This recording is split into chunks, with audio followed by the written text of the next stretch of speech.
Okay. So just a few sort of closing words, the last little Dhamma talk, because some of you will not realise just how calm and peaceful you've become over the last 9 days. Simply because that we've been meditating together, we've been walking together, eating together, and because of that we all get slower and more calmer. It's only afterwards, when you go outside, you realise just how slowed down you've become. Because I remember from my first retreats, when I left the retreat place, I couldn't believe just how frantically everybody ran around outside the walls of that retreat centre. I couldn't believe just how fast and how loudly they spoke. And I couldn't believe just sometimes the lack of calm, the lack of compassion in their voice, simply because of the rush to go wherever they were going. So because of that, I'm going to ask you that when you leave here, to go very slowly at first. If you are driving a car back home, even just another place in Ipoh, just go a few laps around the car park or down this little alleyway first of all. Because when you get out on that road, it's the crazy people out there, people who haven't been on a retreat. And sometimes your reflexes, you're just so soft that when a car comes up, you just say, let go, let go, let go, crash. I don't want to send you to Nibbana too soon. So be very careful when you leave this retreat. But also just to be mindful and just to see just how much you actually have changed. Everyone who's been on this retreat, even the ones who think, my meditation wasn't so good. It wasn't really so peaceful. I did a lot of sleeping, a lot of eating, but you'd be amazed just how good your meditation has been when you go outside. You have cooled down, you've slowed down. And it's amazing when you go outside just how much more you see, how much more you know, and how much calmer you are amongst all of your friends and relations. So it will show you just the power of a retreat like this. It actually does something quite significantly to you. Not only that, your friends and relations, they will notice that change in you, as I was saying last night. They do realise that a person who's done 9 days of retreat, who's lived a pure life of keeping precepts, not harming anybody, always telling the truth, you live such a pure lifestyle that does have an effect on your heart. You actually do become beautiful people, in the best sense of the word. And when other people see you, they just love you so much. There's a person who's calm and peaceful and compassionate in our world. So in the office, people will be coming around you and say, what have you been doing the last 9 days? You look so refreshed. You look so relaxed. You look so peaceful and so calm. And then you can tell them, I've been to Club Med. Say, Club Med, I never realised there was a Club Med in Ipoh. Yes, there is. Club Meditation. And what that will do, that's one of the best ways of actually spreading the Dhamma around, or spreading loving kindness. Because you're giving them the gift of inspiration, of peace, of truth. Because each one of you are not quite sure why you came to this retreat, or why you came to listen to Dhamma in the first place. But hugely is the case you saw someone which inspired you. You saw the peace or the happiness in their heart, or in their expression, or in the way they did things. You thought, my goodness, that's beautiful, that's wonderful, I want something like that. And that's been the experience which I've had as a monk over many years. That many people have written out to me afterwards. They said, when I first came to meditation, I thought it was just something for the body, just to get rid of my cancer or to get rid of my stress. When I saw that you monks, you seem to be so peaceful and so happy, so kind and compassionate, that whatever you had, I wanted some of. And this is always the best way to spread goodness and kindness in the world, by example. I read a story some months ago, and the story was about this man who owned a small shop in New York, a delicatessen. And one evening he was closing up quite late. A thief, a robber, came into his deli, pulled out a gun, pointed it at the deli owner, and asked for all of the contents of the cash box, all of the day's receipts. He was only a poor little owner of a shop, but nevertheless he smiled, and he gladly gave all the money he'd earned that day to this thief.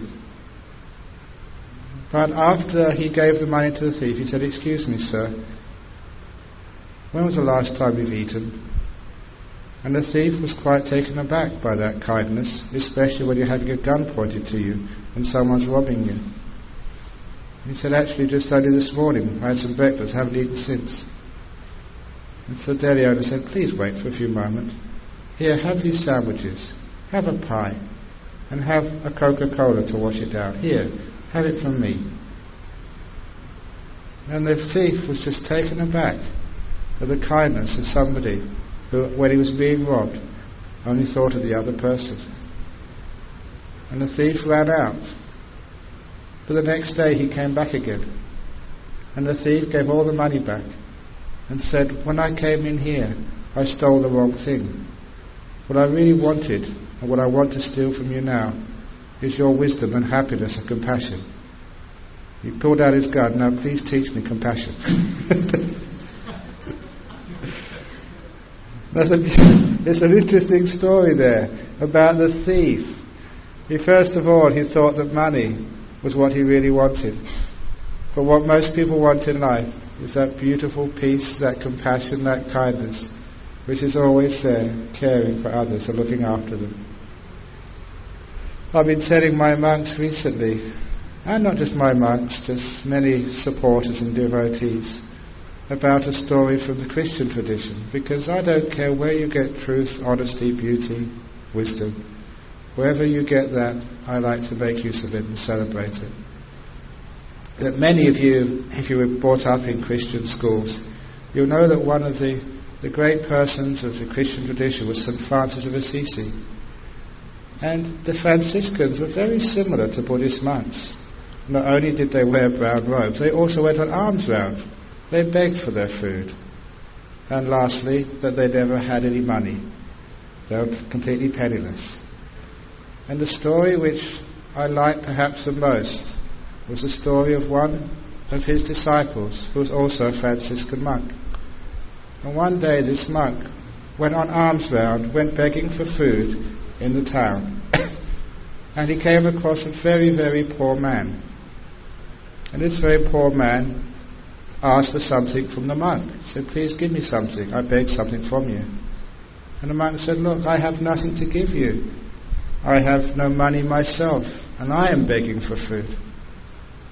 And this poor man said, "Look, I haven't eaten for days. I need something. Please give me something. Anything will do." And the monk said, "Look, I've got nothing. All I've got is my robe." And so the poor man said, "That will do." So this monk took off his robe out of compassion and kindness and gave it to this poor beggar. And that was the only robe he had. Not like monks, my monks, Buddhist monks, who got robes underneath. That was the only thing he had. So when he got back to the monastery, he was completely naked. When he knocked on the door, they tried to shoo him away. "Get out of here, you perverts. Get some clothes on. I don't know what you want to hear." And he shouted out, "Don't you remember me? I'm Brother so-and-so. I'm one of the monks here." "No, you're not. Get away." "Yes, I am." And soon somebody recognized him. Yeah, it was him. So they invited him in and gave him another robe and asked, "What had happened? Were you robbed? Were you assaulted?" He told the story. No. It was just that this very, very poor man asked for something. I had more than he had. So I gave him my robe. And everybody, including the abbot, thought, "Wow, that's real generosity. That's really beautiful." The problem was, with generosity, that sometimes people take advantage of you. Certainly that poor man who got the monk's robe spread it all around the poor people, the beggars of the city, because the next day he went on alms round. They were waiting for him.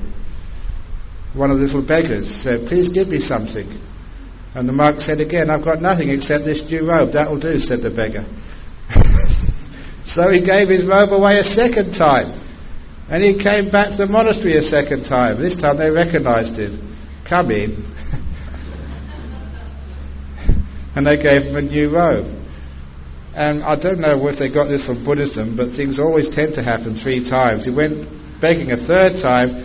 Again, another beggar saw him and thought he was a soft touch, as they say. He was a bit soft in the head. He would give you even his robe. So they said, "Oh, I'm so poor." And this very kind and generous monk took off his robe a 3rd time and gave it to this poor beggar. And when he came back to the monastery this time, the monks were getting a bit fed up with him, always coming back naked.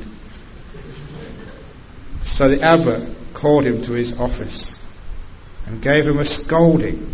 It's all right to be generous, but there's only so many robes which we have in our storeroom, given by our generous supporters. You're not supposed to give these things away. They're making a fool of you. Yeah, the first person may have been poor, but these other people aren't. You shouldn't do this. Don't do it again. We can't keep giving you robes. You can't have our monks walking naked through the streets. What would everybody think? What would you think if I walked naked through the streets of Ipoh because I was generous and gave robes to you? That just wouldn't do it. He was scolded, this poor monk, for over an hour. And this poor monk, he just put his head down and took the scolding. He never argued back. And you think he had a right to argue back, because he'd done nothing wrong. He'd just been kind, that's all. But he just put his head down and received all the scolding. And when the abbot thought that he'd taught him a lesson, and he'd never do it again, he sent the monk out. And the monk was back half an hour later, knocking at the door. Sorry, he hadn't gone out, he still had his robe on, knocking at the abbot's door. And the abbot said, "What do you want?" And this monk had a cup of soup, of hot soup. And the monk said, "No, Lord Abbot, sir, you gave me such a scolding, you were shouting so much. I went back and felt sorry for your voice. You must have a sore throat.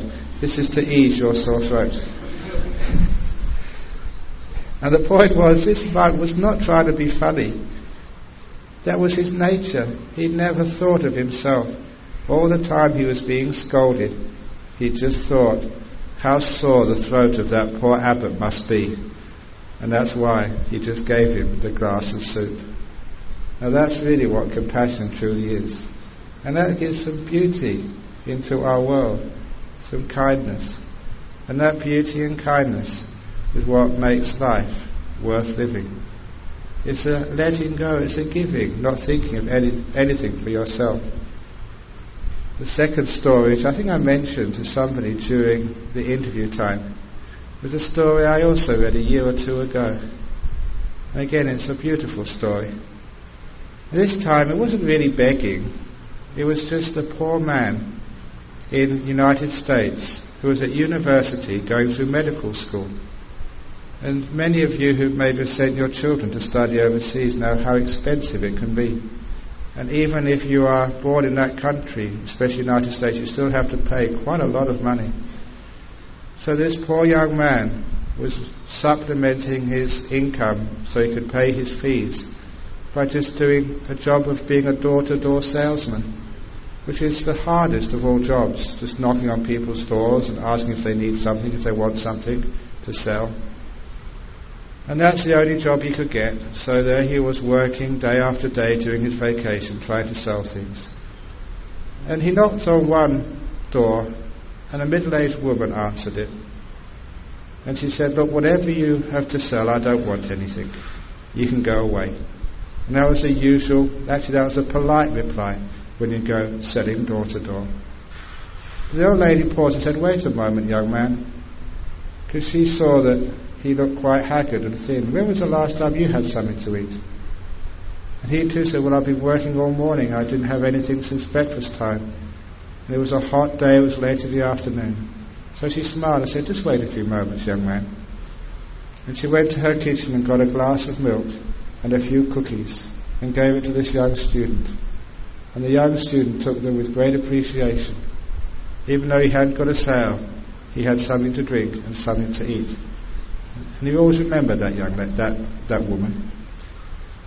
Because he told his story many years later, that when he was a doctor, a specialist making heaps of money in one of the great New York hospitals, there's one of his patients had a very advanced and difficult cancer. Most times that it was untreatable, terminal. But he decided to give this woman a chance.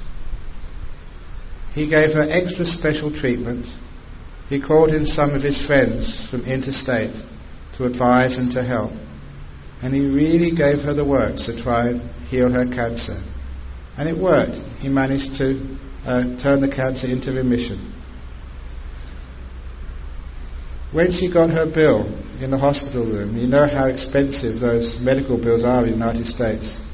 She was so afraid whether she would have enough money to pay for this, or how much of a loan she'd have to get from the bank, how much property she would have to sell to pay that very expensive medical bill. Because there's many sort of treatments and a couple of operations.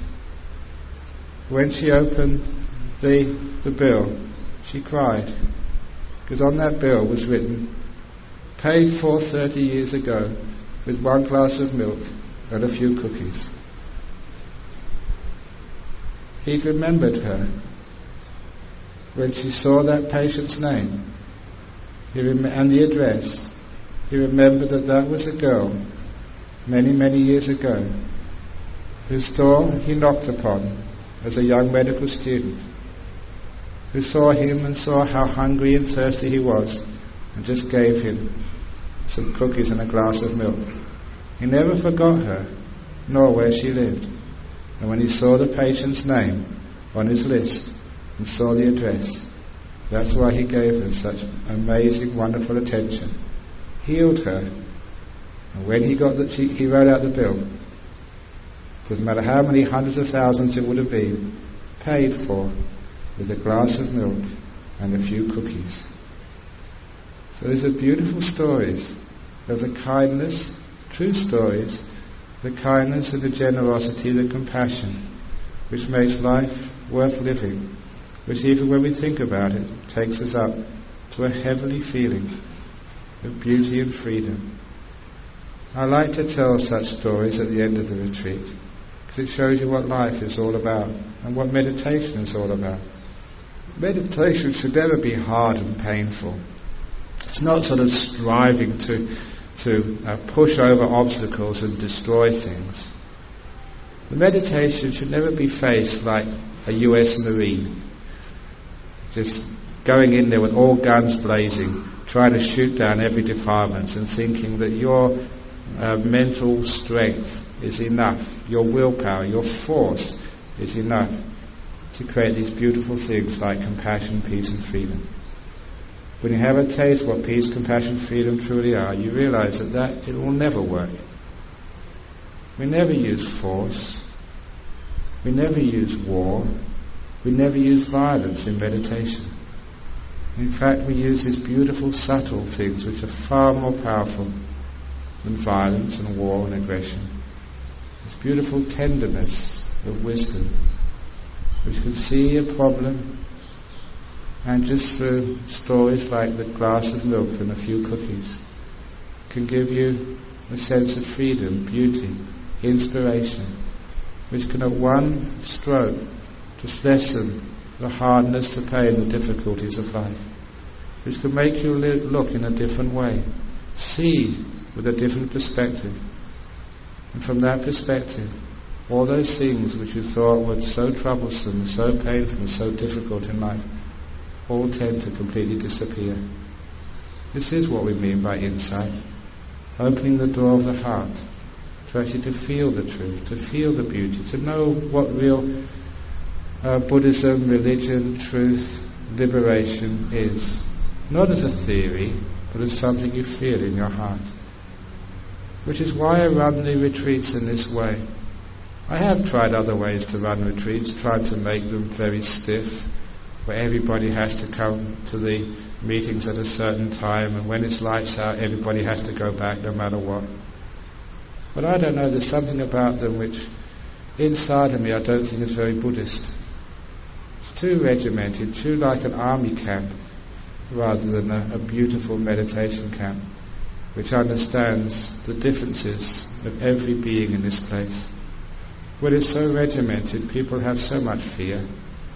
And as I listened to you when you were saying about coming to your first retreat, many of you came with fear to this retreat, and you go away with confidence instead, saying, yeah, you can do this, it's not that hard, in fact it's beautiful, and you'll tell all your friends.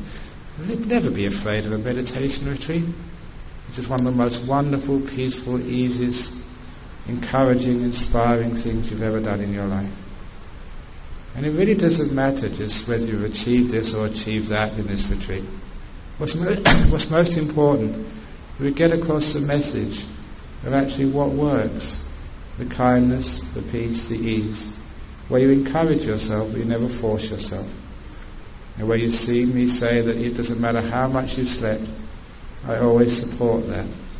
And I never criticize or find fault in any which way.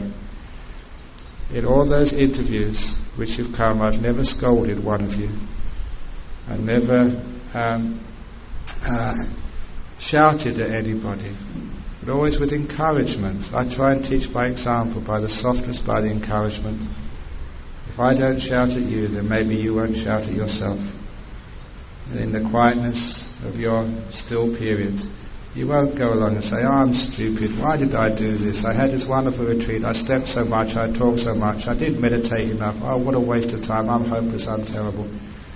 Never scold yourself. And if you find somebody else scolding you, just go and get them a cup of soup or something. And not to pour on their head, mind you, so they don't get such a sore throat. It's always thinking about others, not so much thinking about yourself.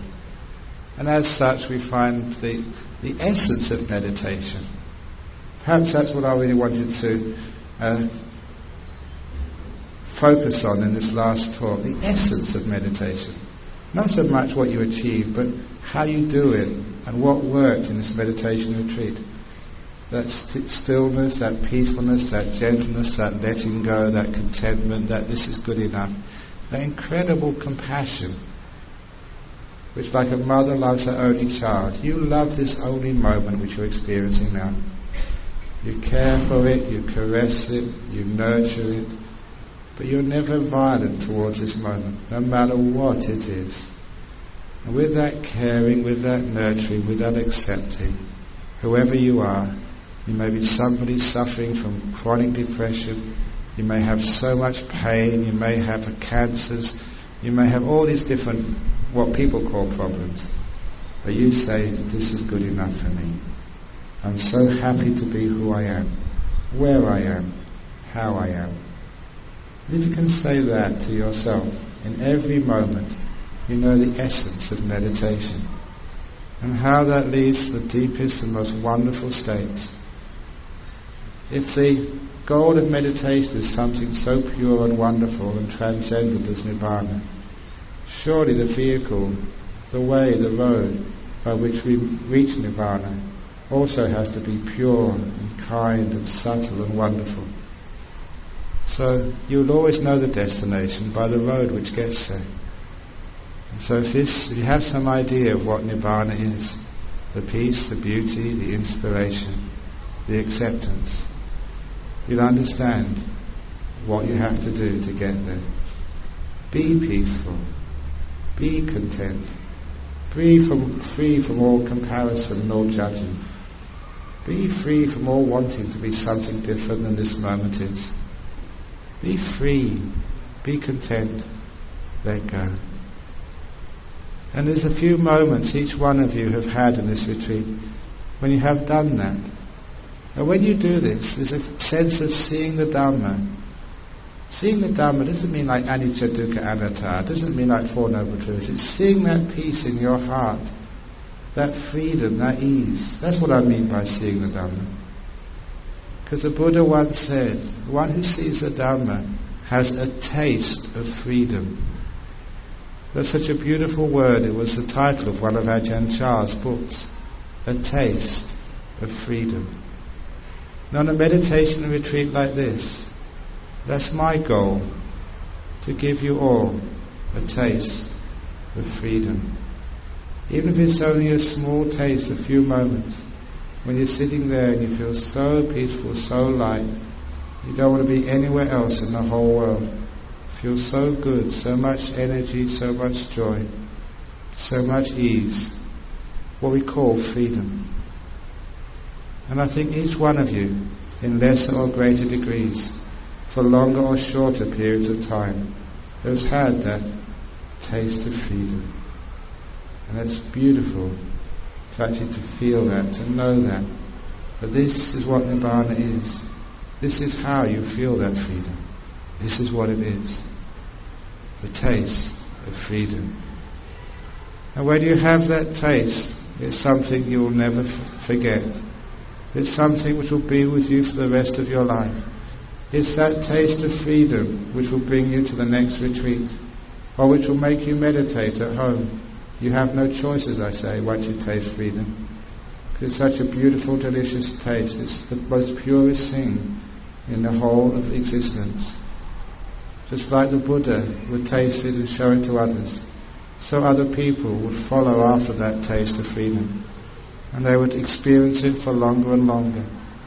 After you've had the taste of freedom, the next comes the meal of freedom, and then the satisfaction for having eaten the Dhamma and become Nibbana. So this is actually what's there for you in the future. But don't rush after that taste of freedom. It just all happens naturally. Remember the path, the kindness, the generosity, the beauty, the stillness, the letting go. That has been the theme of this meditation retreat, this beautiful power of letting go. And many of you have been to other retreats where they've been working so hard, you've been forcing the mind so much. And I think from my own experience and from the experience of all those other meditators, you find the path of letting go, when you understand what it truly is and put it into practice, it's so much more powerful. You get to deeper states of mind, incredibly powerful, blissful states of mind. So this power of letting go. And it means all the way you have this generosity, this happiness, this peace. So even if you don't go deep, just going a small amount, you get so much back in return. And it's teaching you not just how to meditate in life, but how to go about your business in life. Because soon when you leave here, you'll be back with your families, with your work. I'll be back travelling and giving more talks and back in my monastery in Perth by tomorrow evening. You'll be back doing things again. But when you're doing things, always remember that taste of freedom. And do things a little bit more gently. Speak a bit more softly. This silent retreat which we've done here, it's not that hard to keep your mouth closed. Because when your mouth is closed, your ears are open. When your mouth is open, your ears are closed. So always remember that. If someone's talking to you, you have to open your ears by closing your mouth. If you can do that, you know how to listen. And there's so much to listen to in life. We all want to be teachers and help other people, but very few of us want to be learners and listen to others. More importantly, there's too few people really want to listen to life, want to listen to their heart, want to listen to their body, want to listen to the beauty of life. And when you meditate more and more in this silence, you become much greater listeners. And when you become a great listener, it works on so many wonderful levels in your daily life. Not only with your relationships, with your husband, with your wife, with your children, with your parents. You can listen to the people you live with. Total listening. And it's wonderful what you'll hear. You'll hear much more than the words they're saying. You'll hear also what's between the words, what's around the words. In their words you will hear the pain or the joy of their emotions. It's very easy for people to cover up what they really feel. But when you totally listen, you will hear their cries, their joys, their pleas, their wants. You will truly be able to communicate with the people you're with. Total listening means the person who's with you, as I said in the book, is the most important person in the world, and you care enough to listen to them.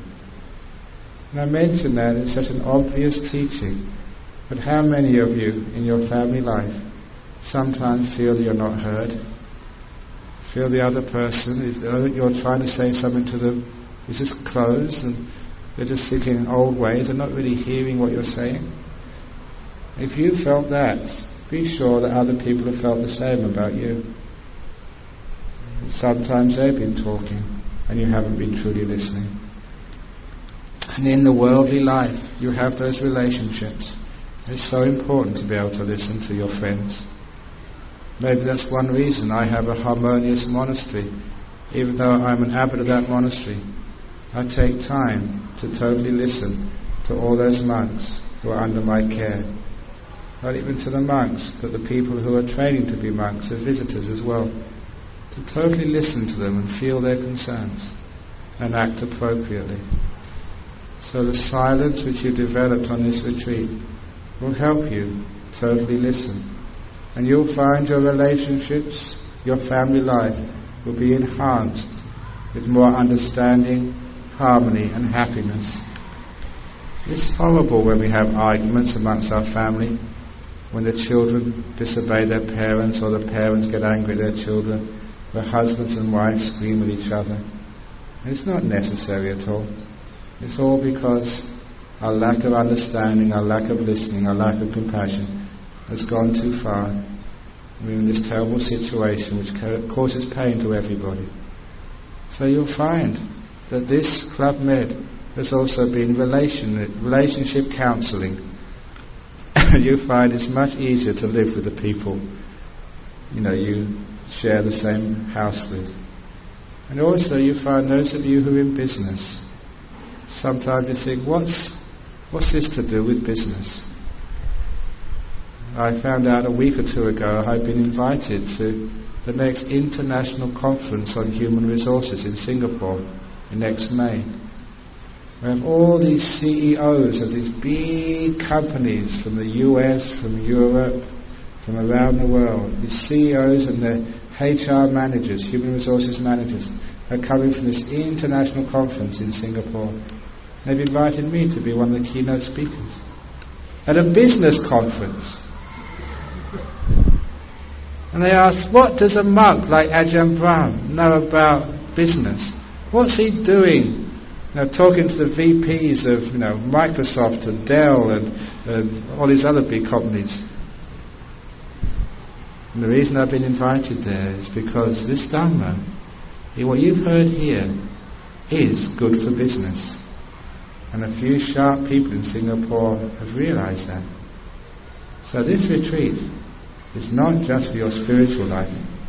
You find your profits are going to go up as a result of this. It's a good investment. The reason is because when you come on a retreat like this total listening means you can listen and understand your clients.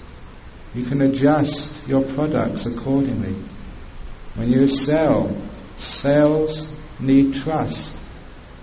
And you can give that trust because your mind and your heart have been empowered. And if you're in finance, maybe with the peace of your heart, maybe you can intuit what's going to rise and what's going to fall. I knew a man like that. He was a supporter of the monastery in Chittas. He was a great meditator. And he did have some psychic powers. He could actually tell how the stock market was going to be the next day.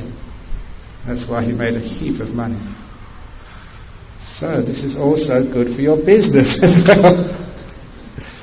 There's just that sensitivity, which a lot of people, because they're so insensitive, that they don't feel and they don't adapt accordingly. And of course, I've mentioned many times in this retreat just how that stillness, that peace, that lack of striving, that lack of stress opens up channels of energy through your body to heal the sicknesses which each one of us face from time to time. If you follow this method, you'll be going back stronger, fitter, healthier, more energized. And some of those sicknesses, which sometimes you would have had to go and visit a doctor for and pay huge amounts of money and time to heal, are nipped in the bud by lessening the stress. And the stress levels, as any doctor knows, increases. All these terrible chemicals, the stress chemicals, are released into your bloodstream, and they wreak havoc on your health. and you really relax, the stress chemicals don't get released into your blood. What I call the meta chemicals get released instead. And these little meta chemicals, they work all through the body. A little bump here, there we go, little cancer, you can go away now, thank you. Oh God. Nice little stress here, there you go, stress, shh, you'll be okay, calm down. These meta chemicals coursing through your body, healing and soothing, and getting rid of all the blockages and the pain and the stuff which is going wrong. Incredibly powerful. So you have all these amazing benefits from this meditation. But perhaps the best benefit of all is expectations. You've learned how just to be in the moment and not anticipate anything. And so I'm going to close this closing talk by asking you, please never expect, never go to the future. Even though you think this retreat is about to end soon, don't go home until your car reaches the gate of your house. You're still on retreat, you're still here. If you haven't read this story in my book, I usually would tell this at the end of every retreat. There was a friend of mine, his name was Ajahn Brahm from New Zealand, and he was ordained. He chose a Korean tradition to be ordained into. And that was one of the tough traditions. And every year they would have a meditation retreat. However, that retreat wasn't just 9 days, it was 60 days. 60 days retreat. And you had a sort of dormitory, but the dormitory was very much a place where you sat meditation. So at night time, just where you were sitting, you put the 2 cushions out and you'd lay right there, so you couldn't go hiding in your room at all. And you got up at 3 o'clock when the bell went, and 3 o'clock, 5 minutes to go to the toilet, and then for the whole day it was 50 minutes sitting meditation, 10 minutes of walking, 50 minutes of sitting, 10 minutes of walking, 50 minutes of sitting, 10 minutes of walking. The meals were served right where you were. There were no chairs, and it came to about 10 o'clock at night, the bell went, and then you could go and rest. Or if you wanted to, you can carry on meditating. And the only break from the meditation area was to go either to the toilet or to go and visit the master for the interview. And those Korean Zen masters were the exact opposite of Ajahn Brahm. They were tough and they were fearsome. So no matter how much it was hurting, it was usually better to sit still rather than go for an interview. And this was a Westerner. He's actually from New Zealand. So you can imagine just how his knees and back felt after 2 or 3 days of sitting for such long periods without any respite at all. After about 1 week, he thought he was going insane with the pain. Every joint ached, it hurt so much. And when it got down to about 9, 10 o'clock at night, he thought, great, now I can rest, have some sleep. But as soon as you lay down, the pain was so great, you could hardly sleep. And then when he did go off to sleep, with just a moment, the bell went, 3 o'clock in the morning, back up sitting again. There was hardly any break at all. And after about 9 or 10 days, he just wanted to run away.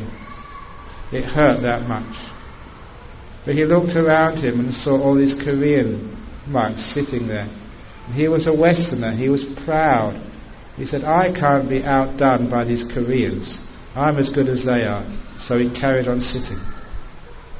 When it got to 2 weeks, he was aching and hurting so much he thought he would cry. But still he kept pushing on, because he'd endured so much after 2 weeks. To give up now was like being unfaithful to all his effort. So he just carried on pushing, pain day after day, hour after hour. It was excruciating. He never experienced so much pain anymore. He was hanging on by a thread. And then came 30 days, the halfway mark. I hope you never thought that way during this retreat. 4 days to go, 3 days to go, 2 days to go. But that's what he started doing. When it was halfway, he convinced himself that the worst was over, and so you could carry on a little bit longer. But of course the worst isn't over.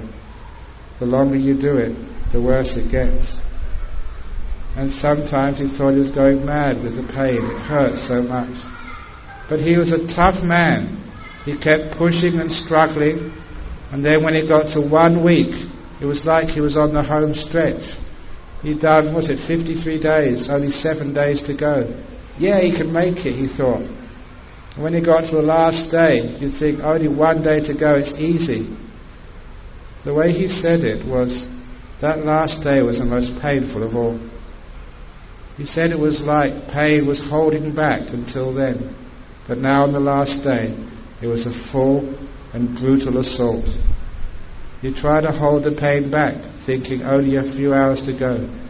But then pain would come crashing through his defences and completely obsess his mind. It was torture that last day. And the time went so slowly. When it came to the last 50 minutes, only 50 minutes to go, just 50 minutes, and all this pain will disappear. Because after these retreats, people give them a beautiful dinner. They can have one of these hot Korean baths to ease their aches and pains, and the following morning they could sleep in. Imagine that, sleeping in like you're going to do tomorrow morning. You don't have to get up at 4 o'clock or 5 o'clock. And you can sleep in your lovely bed. There's been nobody snoring next to you. You can eat whatever you want afterwards. Bliss when I get home. Have you planned what you're going to do when you get home this afternoon, this evening? That's what he was doing. And every time he planned a little bit, just again the pain overcame his thoughts. And he opened his eyes to try and steal a look at the clock. He was sure half an hour had gone past. Only 5 minutes. How can that be, he thought? Maybe the batteries of the clock are running out.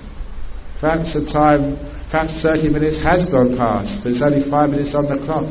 Perhaps, he thought in terror, the batteries might run out altogether and the clock may be stopped. That last 50 minutes, he said, was the longest 50 minutes of his whole life. It took an eon to finish, as he was holding out for the last meditation of the whole 60 days. So you can imagine what it was like for him when he heard the final gong. The final gong of the final meditation session. He said at that point all the pain disappeared. And he had this euphoria come up in his body. He'd made it, he'd done it. Something so difficult which at times threatened to break his spirit completely. He'd survived, he'd won. And he was so overjoyed. Bring on the bath, bring on the food, yeah! And it's about to bow and leave when the abbot rang the bell again. He said, before you go, I have an announcement to make. During the interviews, many of you monks have told me just how well you've done on this retreat, and what a special time it has been for many of you.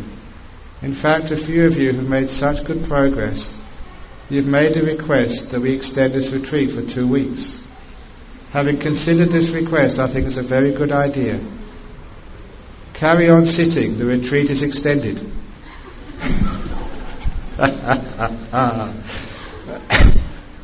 So this poor monk had to cross his legs. No bath, no food, more meditation. And he said there was no pain at all, because his mind was consumed with anger, just raw, red, murderous anger. He just wanted to find out who those stupid monks were, the smart asses. And once he found out what they were, he was planning what to do to them, slowly. And they're very, very unmonkish things to think. He was just irate. He said about 15 minutes went past in a flash, when the bell went again. And the abbot said, retreat over, the baths are hot, food is down there, go and enjoy it. And this poor monk, he said, what's going on? Is the retreat finished or is it not finished? Why can't the abbot make up his mind? What's going on? And one of the other monks came up to him and said, look, don't mind about this. The abbot does the same trick every year. And that little monk told me that he learned much more in those 15 minutes about meditation the whole 60 days. He learned about the pain which is caused from expectation, and the frustration when our expectations don't come to fruition. Sometimes we ask for trouble when we expect what's going to happen next. The truth of the Dhamma is it's uncertain. You don't know what's going to happen next. And in fact, talking with Judy, many of you had such wonderful experiences in this meditation retreat. It's now extended for another 7 days, so you can't go home.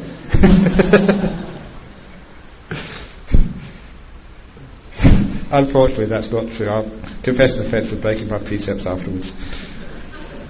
But you can understand what happens with expectations. So don't expect anything in life.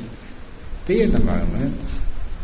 You may have sort of tentative plans of what might happen next, but don't be so fixed in the way you move through life. Always be able to adapt, and then you'll understand what that monk learned from his retreat. Not to look to the future at all, but to be peaceful, to accept, to let go in the present. And whether that's in meditation or in life, that's the way to Nibbana, to success in business, success in your relationships, to good health. It's called the taste of freedom. So may the taste of freedom you've experienced in this retreat turn into full-blown freedom, to give you peace and happiness, and to inspire all the people you meet. This meditation is a wonderful thing to do. The more and more people will be coming to Club Med, to the point where the Club Med franchise of Ajahn Brahm becomes even more powerful and more successful than the other Club Med, that we do a takeover and we take all Club Med resorts into meditation centres in the future. Wouldn't that be nice? Okay.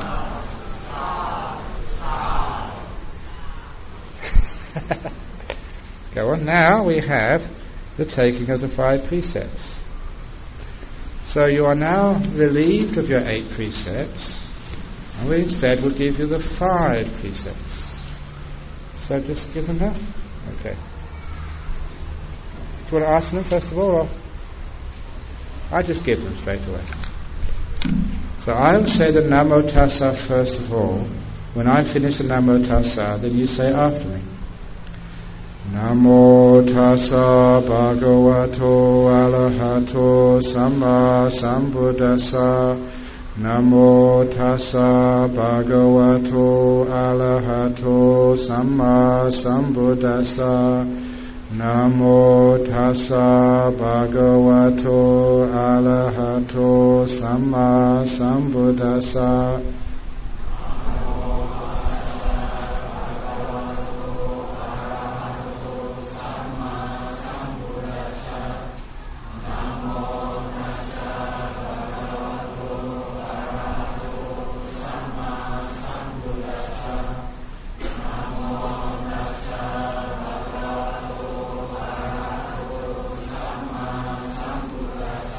Buddhaṃ saraṇaṃ gacchāmi. Dhammaṃ saraṇaṃ gacchāmi. Saṅghāṃ saraṇaṃ gacchāmi. Dutiyampi buddhaṃ saraṇaṃ gacchāmi. Dutiyampi dhammaṃ saraṇaṃ gacchāmi.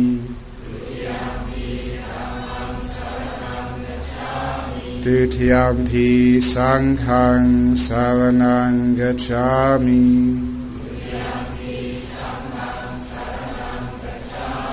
Tatiyampi buddhaṃ saraṇaṃ gacchāmi.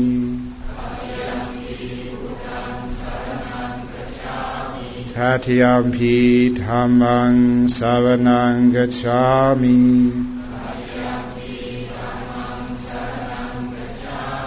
Tatiyampi sanghang saranang gacchami.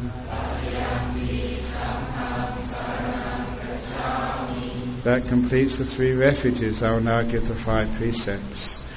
Panatipata veramani sikkhapadang samadhiyami.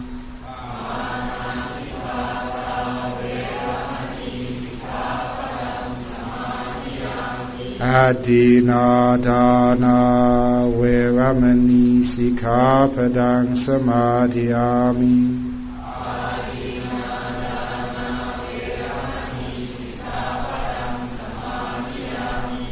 Kamesu michachara veramani sikkhapadang samadhiyami.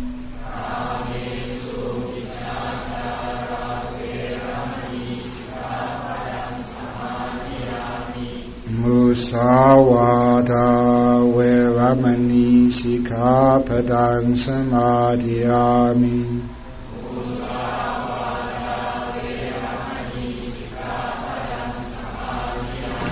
Sura meraya majapamadhatana veramani sikkhapadang samadhiyami.